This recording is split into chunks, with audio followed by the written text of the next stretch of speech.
वह प्रॉब्लम ढूंढने लग जाता है, लेकिन तभी उसे लगता है कि जैसे उसके पीछे से कोई उसका नाम लेकर आवाज लगा रहा है। लेकिन वह पीछे देखता है तो वहां कोई भी नहीं होता। वह टॉर्च के उजाले से उस आवाज की ओर बढ़ते बढ़ते उस इंसान को ढूंढने लग जाता है, लेकिन तभी उसके सामने अचानक से एक लड़की सफेद कपड़े से ढकी हुई दिखाई देती है। जैसे ही वह उस सफेद कपड़े को हटाता है, उसके नीचे कोई भी नहीं होता। वह घबराकर भागने लग जाता है, लेकिन उसके सामने फिर से वही आ जाती है। वह दूसरी ओर भागता है, पर वह एक चीज से टकराकर जैसे ही नीचे गिरता है, उसके गले में एक लोहे की कील चुभ जाती है, जिसकी वजह से उसकी वही मौत हो जाती है। अब लड़की का पिता उसे एक और पढ़े लिखे तांत्रिक के पास लेकर जाता है, जहां यह तांत्रिक उसकी आंखों में टॉर्च से उजाला करता है और उसे हिप्नोटाइज कर लेता है। फिर उससे पूछता है कि तुम कौन हो। जवाब में लड़की बताती है कि मैं बाबू। तांत्रिक पूछता है कि पूरा नाम बताओ, लेकिन वह बोलती है कि तुम्हें उससे क्या लेना देना। वह बोलती है कि तुम्हारे पास जो डिग्रियां हैं उन्हें समय रैना के डायलॉग की तरह गोल करके अपने पिछवाड़े में डाल लो। अब हमें इस अस्पताल में दिखाया जाता है जहां वह लड़की पहले आई थी। लॉजिकली यहाँ अभी भी इन दोनों डॉक्टर की आशिकी ही चल रही होती है। डॉक्टर नर्स को पढ़कर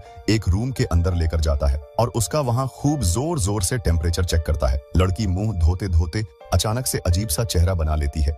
इधर डॉक्टर भी अपने कुछ इक्विपमेंट ढूंढ रहा होता है। नर्स भी उसके पास फिर से जाती है और उसके गले से लिपट जाती है और वह डॉक्टर की पीठ पर एक नुकीली चीज चुभो देती है। लेकिन तभी हम देखते हैं कि डॉक्टर ने भी उस नर्स की पीठ पर वार कर दिया, लेकिन यह उन दोनों ने अपनी मर्जी से नहीं किया था और उन दोनों की वही मौत हो जाती है। अगली सुबह टीवी पर न्यूज चलती है कि एक डॉक्टर और नर्स ने एक दूसरे को मार दिया। लड़की का पिता यह सुनकर काफी ज्यादा हैरान हो जाता है, लेकिन तभी लड़की बोलती है कि मैंने ही उन दोनों को मारा है। तभी लड़की का पिता पुलिस स्टेशन आता है और वह कहता है कि मैं जानता हूँ कि आखिर यह शहर में मर्डर कौन करवा रहा है, लेकिन पुलिस अफसर इसे पागल समझता है और इसे यहाँ से धक्का मारकर बाहर निकालने लग जाते हैं। लेकिन तभी वह कुछ ऐसा बोलता है जिससे पुलिस वाला सुनकर काफी ज्यादा शॉक हो जाता है, क्योंकि उसने कुछ ऐसी बातें बता दी थी जो कि पुलिस वालों ने अभी तक मीडिया को भी नहीं बताई थी। वह काफी ज्यादा शॉक में हो जाता है कि आखिर इसे यह सब कैसे पता चला। अब पुलिस वाला उस आदमी के साथ उसके घर आता है। पुलिस वाला जैसे ही घर के अंदर जाता है, उसके सामने लड़की बैठी हुई थी। वह एक लड़के की आवाज में बोलती है कि मुझे भूल गए, मैं बाबू। पुलिस वाला जैसे ही उसका नाम और उसकी आवाज सुनता है, उसके पसीने छूट जाते हैं और वह सीधा घर से बाहर आकर पुलिस स्टेशन वापस चला जाता है। अब यह लड़की जिसके अंदर बाबू साइको किलर की आत्मा थी, वह इन दोनों को बताता है कि आज से 2 साल पहले इसी पुलिस वाले ने मेरा मर्डर कर दिया था और तब से मेरी आत्मा इधर उधर भटक रही थी,